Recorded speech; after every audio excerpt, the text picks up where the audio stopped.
My question is to the Prime Minister. Prime Minister, you promised Australians cheaper mortgages, but after 10 interest rate rises in a row on your watch, the average borrower is now paying 62% more in repayments than in 2020. And in almost half of New South Wales postcodes, the average repayment is more than 40% of median income. Prime Minister, why do Australians always pay more under Labor? Give the call to the Prime Minister. Thanks, Mr Speaker. I'll begin the question and then ask the Housing Minister to make some further remark, because I haven't given myself other jobs, unlike my predecessor. Can I say that interest rates now, we understand, are placing pressure on families, but they are less than when her leader of the opposition was the Assistant Treasurer. That's just a fact. Order. And if we are going to deal with housing issues, I'd say very simply that there is one thing that they could do today, which is vote for the Housing Australia Future Fund that is before the Senate. Because another thing that people learn in economics degrees is supply and demand. If you have more houses, you will have an impact on price. Is a product of supply and demand. There is a bill before the Senate.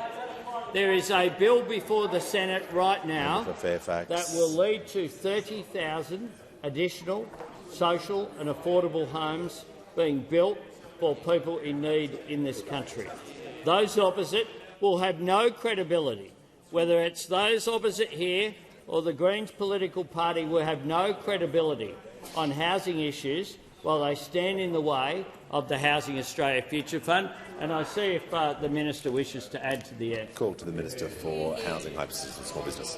Thanks, Mr Speaker, and I thank the Prime Minister. The Prime Minister is absolutely right. When the Housing Ministers met in Canberra last week, the Supply and Affordability Council Chair addressed the Housing Ministers, and she said the answer to the questions around housing today are supply, supply and supply. And that is what we're trying to do with the Housing Australia Future Fund, add to supply.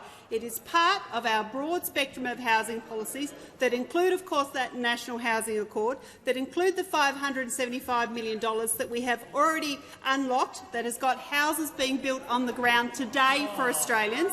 It includes the regional first-home buyer guarantee that we brought forward, so more regional.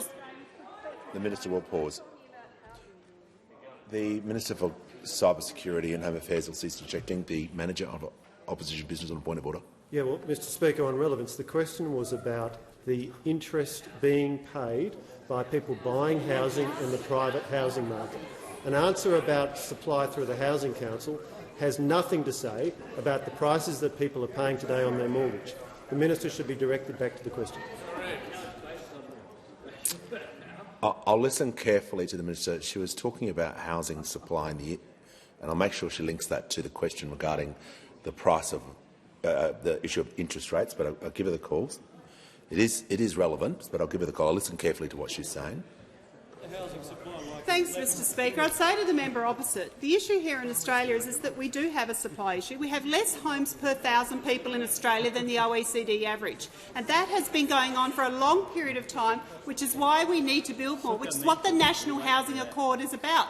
It's an ambition to build 1 million homes from 1 July 2024, Mr Speaker, and we have an agreement with the states and the territories and with the construction sector to actually get these homes up and running. We have the states that are going to respond to the National Cabinet, and the planning ministers are also going to meet around actually unlocking supply so that we can put downward pressure on housing prices. That is what we are doing. The call to the honourable member for